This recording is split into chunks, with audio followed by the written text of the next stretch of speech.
One little second. Some good fucking body armor right here. Yeah! Fuck yeah, Blaney! Woo! Hell yeah! Want to know what this NASCAR season has taught me so far? This season has done a lot more decent than bad for NASCAR. But, despite Ryan Blaney winning, despite consistently... Oh, sorry about that. Sorry, Iron Man, I have to turn you off for now. Despite 6 wholesome winners so far in this NASCAR season of ours, despite this being, you know, being a more positive than negative NASCAR season, this is the first year, I gotta say. Because there was literally no coming and going, no competition whatsoever, no one trying to have any ballsy moves whatsoever.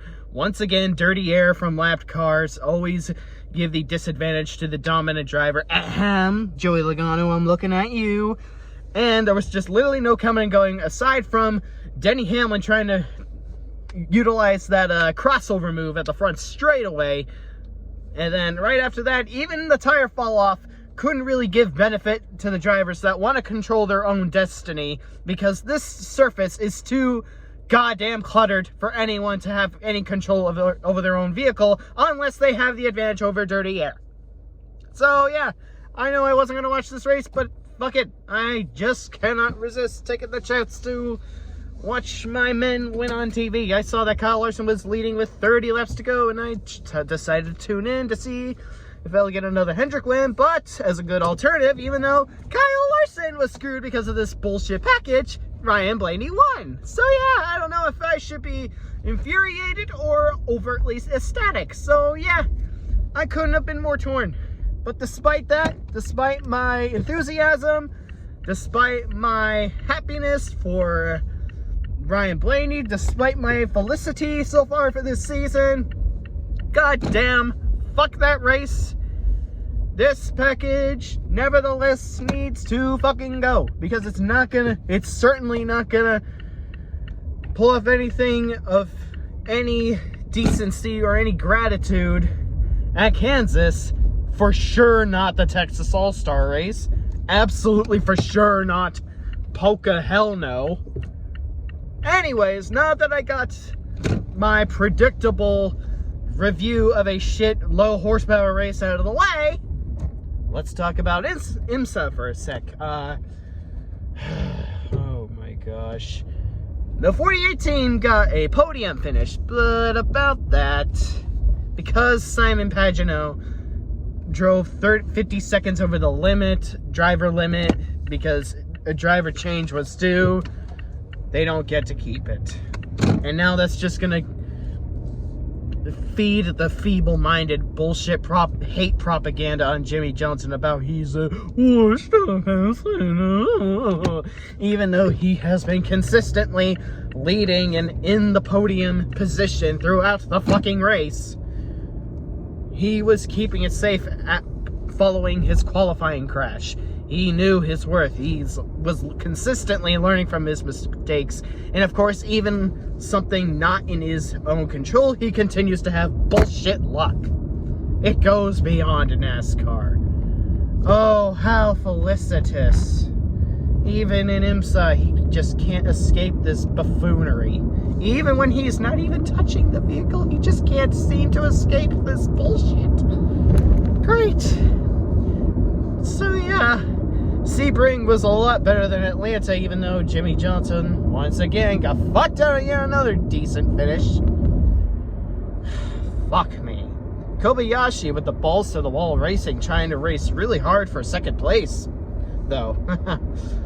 Got a lot of guys duking it out head to head for either second place, fourth place position. Even when the leader is plenty ahead, you got a lot of pit strategies going on because of how rapidly unpredictable Sebring really is. A lot of people are just going to keep saying, oh, Jimmy Johnson should actually retire.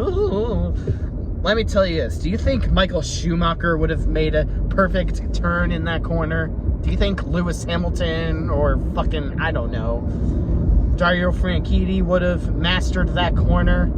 And if you say yes, you're a liar, because not even the all-time greats would have done a perfect turn like that during their adaptations to IMSA. So yeah, I just refuted your bullshit hate propaganda towards Jimmie Johnson, so you can officially shut the fuck up now. Because Kobayashi finishing in third with that 48 machine is proof that Jimmie Johnson's team is far from washed up. Don't let his bad finishes fool you. If you look at loop stats, he's always consistently in the top 10 and top 5, regardless if it's NASCAR or IMSA, even though the top 10 is not really that much of an accomplishment based on the class you're in. But still, nonetheless, Jimmie Johnson still absolutely has it. And there's no way you guys can corrupt my mind with your, oh, but he finished there, oh, but he finished in that position. What about throughout the race? Oh, what's that? You can't explain? Maybe it's just because Jimmie Johnson has 2004 Casey Kane-alike luck, where he has the winning efficiency but just can't pull it off? There. I saved y'all time. You don't have to waste your time. You don't have to have some magnifying glass detective or canine dogs to sniff out all the problems. I solved it for you. Alright, Xfinity. Hell yeah, Justin Allgaier. But goddamn am I angry at Gagson. Someone ought to pay for this.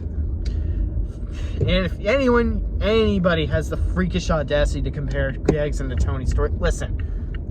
Tony Stewart never backed into anyone's crew member, did not put anyone in physical danger, unless if your name is Kevin Ward Jr. on your high ass, running in front of the path of the cars. Don't even give me that bullshit, because Noah Gragson is just a raving douche that went from giving the middle finger to Harrison Burton all the way to trying to cover it up on Twitter by saying, oh, it was unintentional back in But, alright, but I digress. I was really shaken for Justin Allgaier these closing laps at Atlanta, because I really thought Martin Truex Jr. was going to swoop it away for him, thus becoming another one of those cup leeches. But hey, Justin Allgaier, by some miracle, was able to hold him off. God damn. Every time when someone thinks that Justin Allgaier is slowly slipping away, he seems to pull off more victories. But hey, will this last? I doubt it, but we'll see. I don't want to write Justin Allgaier off just yet, because I'd be a fool if I did.